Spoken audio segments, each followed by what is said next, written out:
Assalamualaikum warahmatullahi wabarakatuh. Perkenalkan, nama saya Indah Hardiansah, mahasiswa Universitas Cyber Asia, kelas MG 203, Prodi Manajemen PJJ 1, mata kuliah Pasar dan Lembaga Keuangan. Di awal tahun 2020, seluruh dunia mengalami kemerosotan perekonomian dengan adanya musibah global, yaitu adanya virus COVID-19 yang berdampak pada sektor perekonomian dunia termasuk Indonesia. Tidak sedikit perusahaan yang mengalami kemerosotan produksi sebab kurangnya permintaan konsumen atau pasar. Tidak sedikit perusahaan yang merumahkan pekerjanya, bahkan sampai memberhentikannya. Pandemi COVID-19 mempengaruhi kondisi perekonomian dan industri secara global dan nasional, termasuk di dalamnya industri pertambangan dan pemurnian. Menghadapi tantangan tersebut, PT Antam mengimplementasikan langkah-langkah strategis dengan mengedepankan penerapan protokol kesehatan yang tepat dan konsisten guna mendukung keberlanjutan bisnis inti serta memperkuat struktur keuangan perusahaan sejalan dengan komitmen PT Antam untuk senantiasa bertumbuh dan memberikan nilai yang positif kepada para pemegang saham dan pemangku kepentingan.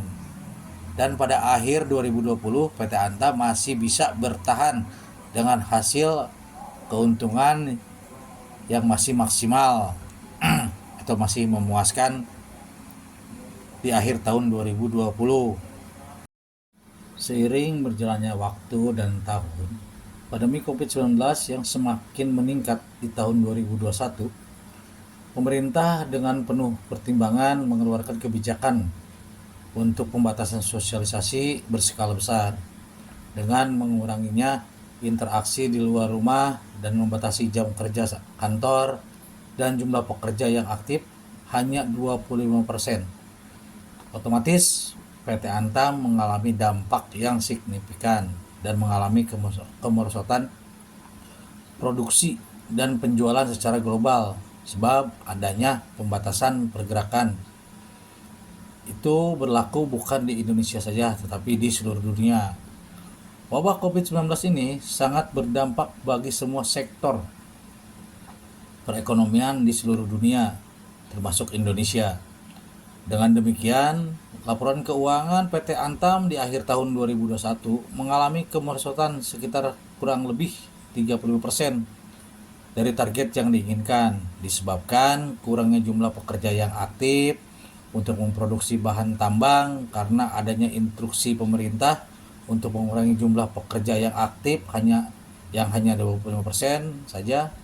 Otomatis hasil produksi juga tidak akan maksimal. Alhasil dari hasil produksi tidak akan memenuhi target yang diinginkan perusahaan dan otomatis hasilnya menurun atau minus.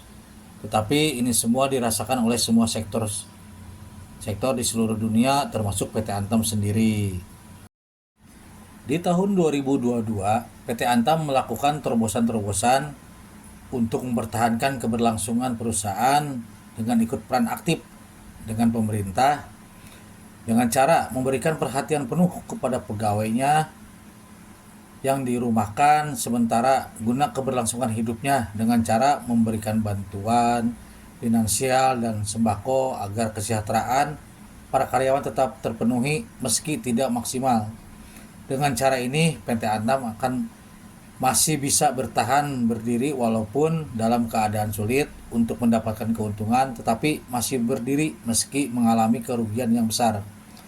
Dengan manajemen yang bagus, PT Antam selama pandemi COVID-19 dari awal tahun 2020 sampai dengan tahun 2022, meski mengalami kemerosotan produksi dan kerugian, perusahaan masih bisa berjalan dan bertahan berdiri dan tidak terjadi kolab atau tidak menjual aset sahamnya di Bursa Efek dan tetap mempertahankan saham-sahamnya.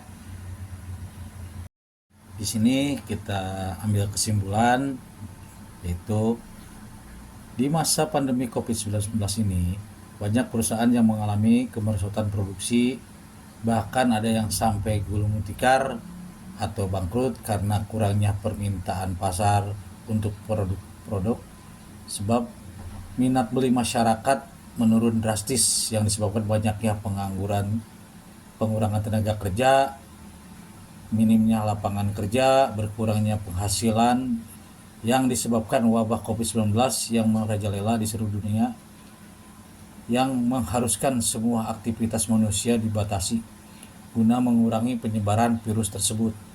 Dan itu dialami oleh seluruh masyarakat di dunia.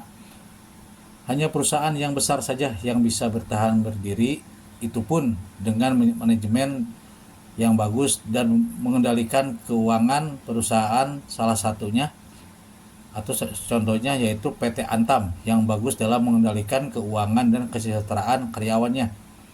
Jadi ini demikianlah persentase mengenai pasar dan lembaga keuangan dari saya. Kurang lebihnya mohon maaf. Wabillahi taufiq walhidayah. Wassalamualaikum warahmatullahi wabarakatuh.